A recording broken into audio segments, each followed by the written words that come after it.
রুটি, লুচি, ভাত সব কিছুর সঙ্গে কিন্তু এই তরকারিটা বেশ ভালো লাগে।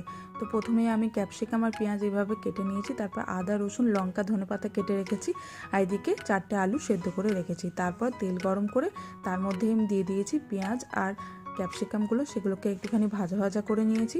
তারপরেই তার উপরেই আমি দিয়ে দিয়েছি চপ করে রাখা আদা, রসুন, কাঁচা লঙ্কা আর ধনেপাতাটা। তারপরে সেগুলোকে খুব ভালোভাবে মিক্স করে নিয়েছি।